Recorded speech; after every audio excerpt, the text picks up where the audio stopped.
Hey, let me ask you a question. Are there things in your past that you regret? Things that you've done, maybe things that you've said, maybe some things that have happened as a result of decisions that you've made? Yeah, I know there are, because most people have some, whether they like to admit that they do or not. But some people have more than others. And so today we're going to talk about how regret works from a body, mind, spirit perspective, so you can understand what causes it. And then we're going to discuss how you can reduce its effects in your life. And we're a little pressed on time, so I think we should go.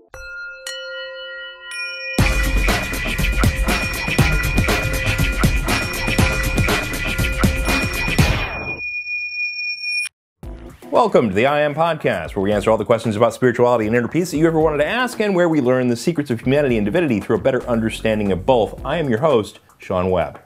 This episode is part of the Body, Mind, Spirit 101 series. This isn't the real show. This is the first 20-ish episodes of the basics we need to cover to have a common vocabulary for when we start the real job of making your life awesome by helping you discover your true, beautiful, peaceful, divine, spiritual self within and eliminating pain and suffering from within you. If you're just joining us, in episodes 2 through 8, we basically laid out the first ever comprehensive model that explains how all human emotions are created, called the emotional influence system. And we did this because this stuff we've been talking about is the #1 inhibitor of us, the human race, discovering a deeper spirituality. And when you understand how it works, all that meditation and yoga and deep breathing and contemplative prayer and being present in the now, all that becomes more effective. Because when the stuff we're learning about in these episodes pops up in your mind, you can say to those distracting thoughts, hey, I know where you live, I know what your intentions are, go home. And then you can get back to being that wonderfully divine spiritual creature that is devoid of pain and suffering. And so this week, we're moving into the explanations of the individual emotions so that you can see how each of these are created by this, the emotional influence system. And so this week, we're moving into the explanations of the individual emotions here so that you can see how each of these are created by this, the emotional influence system. And today specifically, we're going to address the emotion of regret. Now, if I lose you for a second, just hold on, because I try to explain things from both a scientific perspective, then I come around with a more simple explanation that basically says the same thing that a lot more people understand.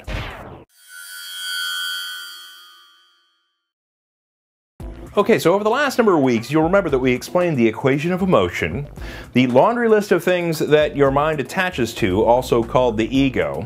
We explained the relative valuation system of the ego, which determines which emotion happens, and then we discussed how your level of attachment increases or decreases the severity of any individual emotion. Now, regret is one of these emotions out here that gets created as a result of specific conditions that are set over here.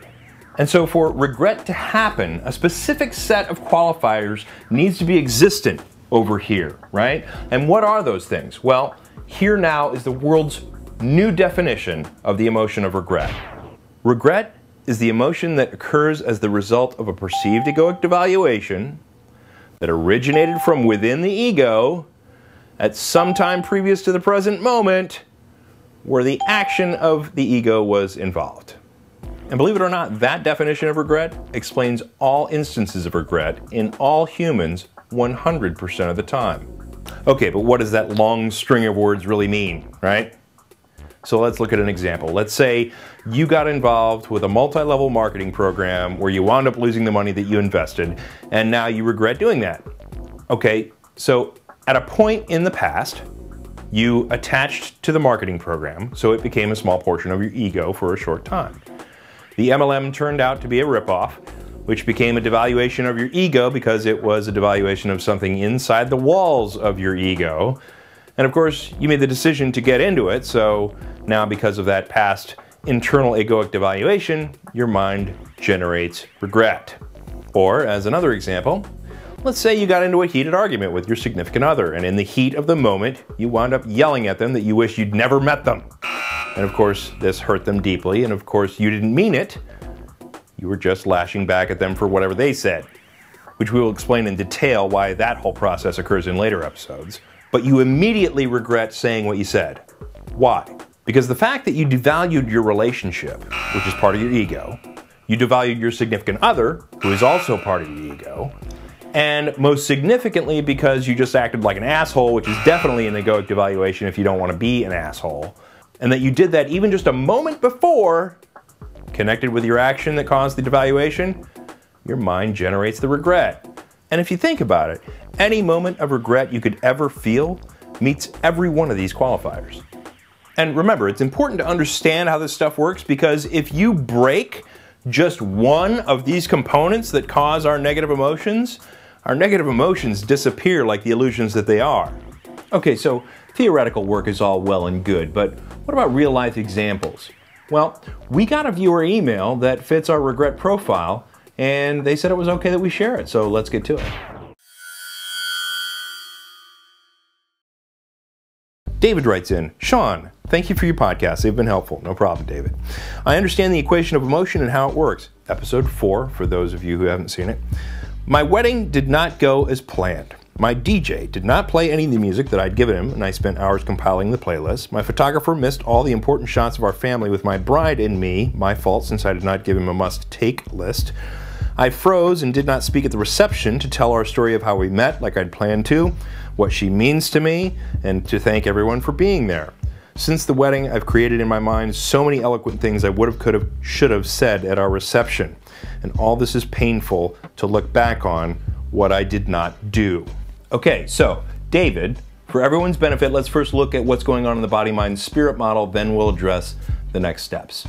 Okay, so the thing that's happening here in your mind that's causing the negative emotions about these memories is when you think back on it, you remember your wedding to be a certain way, and that was not as you expected it to be. So when we feed that into the equation of emotion, there's a differential between the two, and you have a negative emotion that becomes the result. The second thing that's happening is that you're looking back on your perception of who you were that day, and that doesn't meet your expectation or preference, and so that also is feeding the negative emotion process.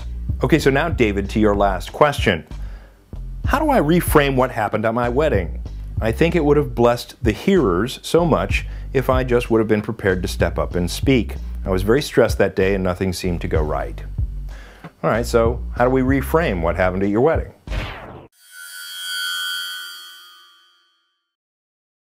The reality of this situation that we have to deal with is that the wedding is over, and there's nothing that you can do to change what happened that day. And so every time that you think about it, you're going to have a negative emotional reaction because of it.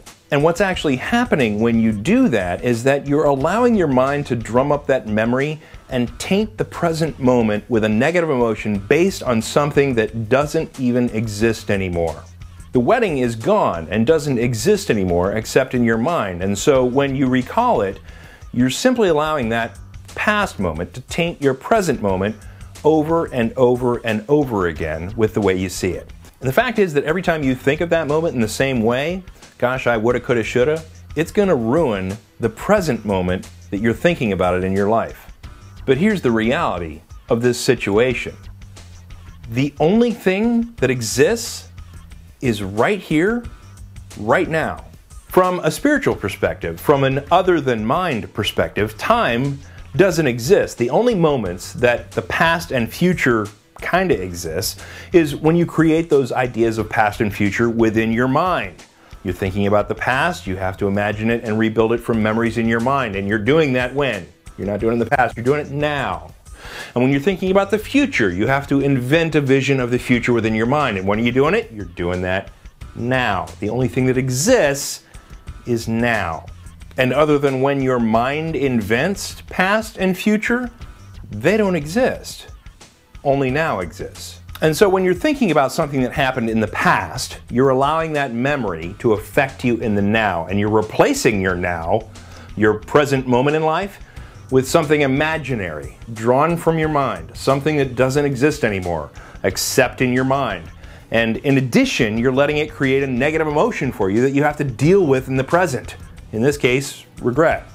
And as you get attached to that memory and that feeling, you also let it become part of your present ego, which adds to the complication and the complexity of the emotions that you're forced to deal with in the present moment.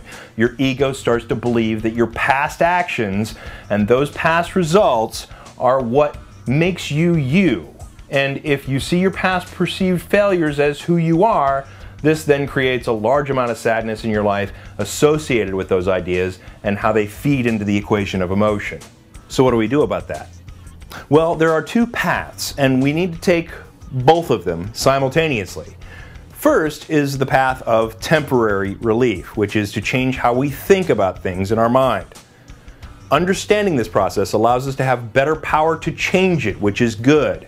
Ultimately, we need to break this system, though, by breaking one of the components in the system, and that's going to take more time, but that's our second path, which is our permanent solution. So from a temporary solution perspective, we need to consciously adjust our thinking. And for you, David, in this situation, that means you got to let go of the past. You can say to yourself something like, I can't change yesterday, so I'm just going to be the best person I can be today. Now, know that when you release that past the first time, it's going to be a temporary fix, and you're going to have to release that attachment and forgive yourself over and over and over again until a point where we do something more permanent and actually break this system. And that's because this model within your mind is working against you, and ultimately wrestling this 800-pound gorilla of your mind with the 800-pound gorilla of your mind results in two things more often than not. One, a stalemate, and two, exhaustion. And this is why people go to those motivational seminars, and I won't mention any names, but the guy gets up on stage and the smoke and the flashing lights, and he gets you all pumped up, right? And you feel great about yourself for 2 days or 2 weeks, or maybe if the guy's really good, 2 months, and then you fall right back into the same old shit. So you should know that this temporary change your thinking fix is going to be tough because you got to keep at it, but it can work over and over and over again until we implement a more permanent fix. I can't change yesterday, so I'm just going to be the best person I can be today. And that statement is a really good tool to use as a temporary fix, because it's a statement that's a good way to remind yourself of the fact that life is right here, right now. Because the thing that you quite haven't realized yet, that we all need to realize, is that the reality of our life situation is that it is what you are making it at this very moment. It has absolutely nothing to do with your past, and absolutely nothing to do with your future, and everything to do with who you are right here, right now. You aren't who you were yesterday. You aren't the sum of your past actions. You are who you decide to be right here, right now. So if you have a problem with how your wedding turned out, or that you didn't say the things that you wanted to say to people, go, do, today. You didn't like the music that was played? Make a playlist and dance with your wife in your living room to deliver that experience to her tomorrow or next week. She'll love it. You want her family to know how you feel about her? Call them and tell them, I didn't get a chance to say this at our wedding, but you'll be amazed at how alive you feel, that instead of trying to relive yesterday in your head, you're living today through your actions. Now, if you want to pull a positive from that experience, learn from it. Let it remind you of what not to do next time, but quit letting it ruin your present moments. Because when you let those thoughts do that, you're not being present for yourself, you're not being present for your family, and you're not being present for your wife. You're dwelling on that past and not being who you want to be today. When you release the mindful attachment that you had to the results of that wedding that didn't come out the way you wanted it to, you break that regret. When you release the grip that you have on that person that you wanted to be that day that you think that you weren't, you break that regret. When you release the egoic up and down that you think occurred because of that wedding, you break that regret. And remember, it's important to understand that all these things that we've discussed today are tricks and manipulations of the mind, so you can get a temporary relief from the sickness within your mind. And you're going to have to reapply these things over and over again, and as you do, they'll become more natural. But in the future, we're going to discuss how to uncover a permanent solution to these issues, and that's when we'll discuss the difference between a mindful adjustment and spiritual awareness. Because in the meantime, forcing your ego to release its attachments to things you can't change in the past will help you to live a better life. But when we come back and break this system of pain and suffering, things are going to get awesome. Okay, homework. I want you to think of something in your past that you regret, and then go back and watch this episode again and see if it doesn't match up exactly with our explanation of what regret is. And if it does, then you can understand the moving parts that you can start to mess with to release that regret from your past so that it stops ruining your present moments. And if you haven't already listened to Wayne Dyer's Making the Shift audiobook, go check it out at audible.com using our free 14-day trial, which will get you a free book, meaning you will not have to pay for Dr. Dyer's Making the Shift audiobook. www.audibletrial.com/IamSpirituality will get you that free book. If you're on the Twitter, we're at twitter.com/IamSpirituality. If you're on Facebook, we're at, can you guess? Facebook.com/IamSpirituality. Yes, we have no imagination. Next week, we're going to move from the past into the future and discuss another time-related emotion, worry. Send me an email at SeanWebb@IamPodcast.com if you'd like to send an example of worry that you'd like me to discuss on the show. And don't forget to share this podcast with the people you care about, because without you spreading the word, I'd be completely lost. See you next week. Peace.